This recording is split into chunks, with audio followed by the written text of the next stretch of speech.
Okay, so let's deal with a lighter topic this week. Evidence for God's existence. Just kidding. About the light topic part, not the God part. Because I actually think that there is compelling evidence for the existence of God. And while people use different avenues to provide evidence, the most compelling one for me is a quick analysis of Jewish history. What I'd like to do is to show you 5 phenomena which have taken place in Jewish history.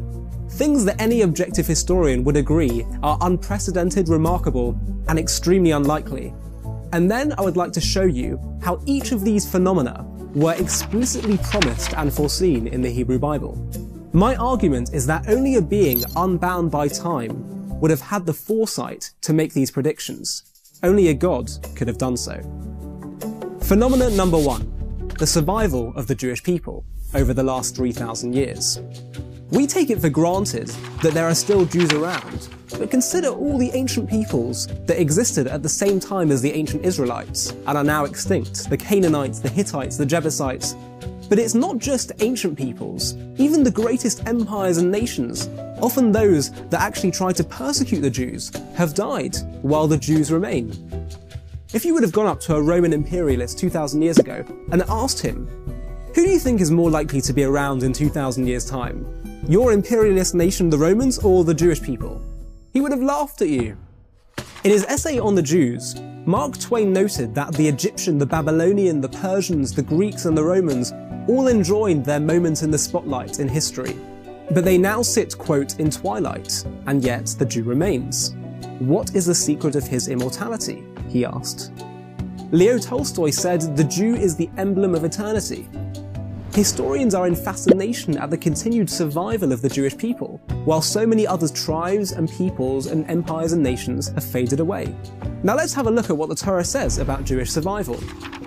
God says, just as I am God and I do not change, so too you, the children of Jacob, shall never be wiped out.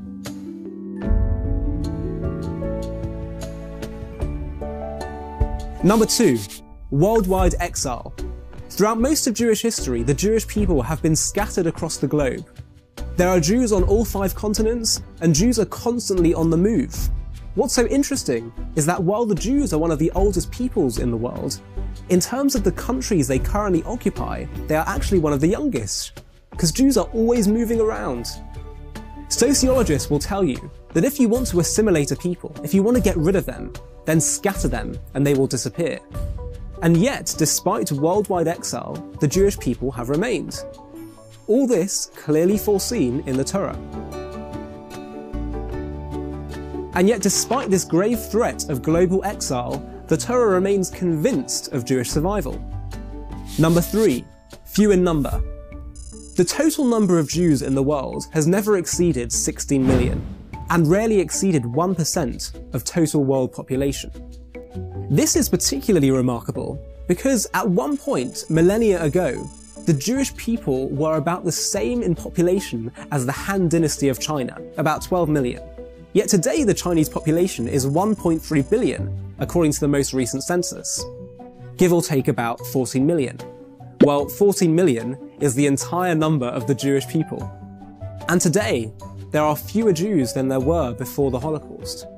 Now, obviously our small population can be explained partly by the high levels of persecution, but our tiny size, coupled with worldwide dispersion, makes our survival even more remarkable.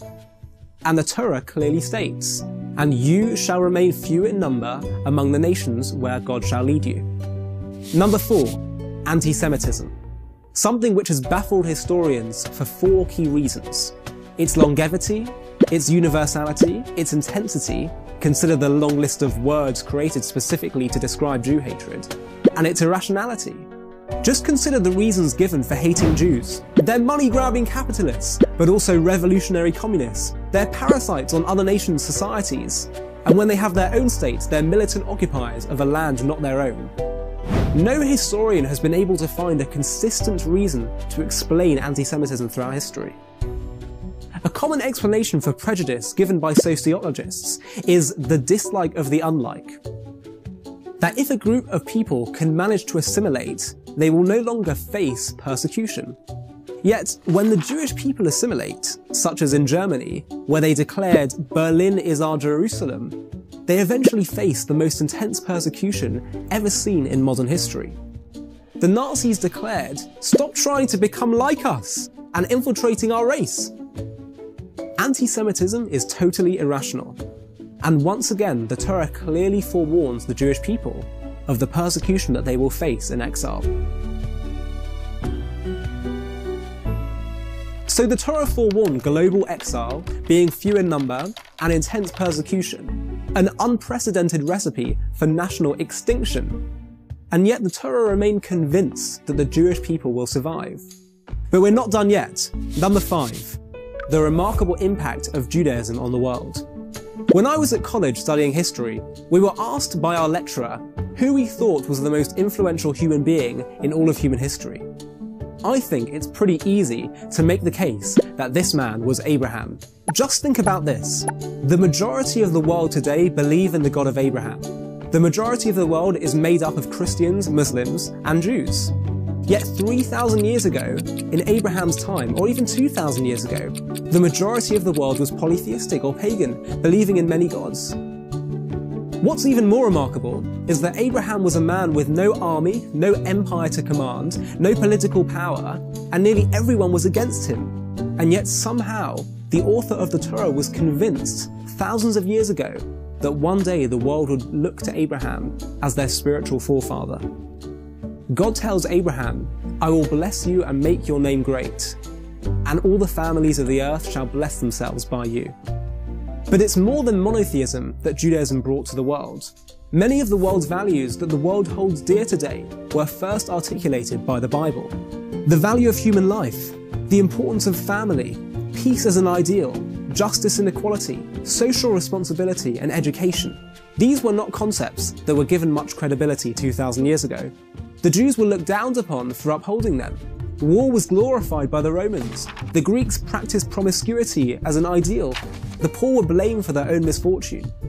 People's social status defined their rights. John Adams, the second president of America, said, quote, "I will insist that the Hebrews have contributed more to civilized men than any other nation. If I were an atheist, I should still believe that fate had ordained the Jews to be the most essential instrument for civilizing the nations." Now surely, if the Jewish people are going to be small in number, how could they make such a worldwide impact? And if they are hated, who's going to listen to them? And if the Jews really are looked up to, wouldn't others want to join them? Does it make sense that the Jewish people have had such an impact? The very fact that they have survived is eye-opening in and of itself, but they have also thrived in the global conversation of ideas. All this clearly foreseen when Isaiah prophesies that Israel would be the light unto the nations. Somehow, despite being intensely persecuted, small in number, and dispersed all over the globe, the Jewish people have managed to survive while countless empires have come and gone. And despite all these setbacks, Judaism has influenced mankind in an astonishing way. Now, if all of these events had simply occurred without being foretold, I would be willing to say, you know what? All of this is pretty remarkable, but maybe it was just a fluke. Maybe the Jews got lucky. Or alternatively, if the predictions were based on normal historical processes, then I would say that the writers of the Torah were probably human and were simply making educated guesses. But the problem is that all of these predictions are totally extraordinary, not following any of the rules of the history of nations. In my mind, the only reasonable option we have is that the author of the Torah must have been a being that is not bound by time, a being that transcends time, God. Blaise Pascal, the founder of probability theory, someone who had a thing or two to say about making a decision on what is most probable, was asked by King Louis XIV of France for proof of God's existence. And Pascal responded, "The Jews, Your Majesty, the Jews."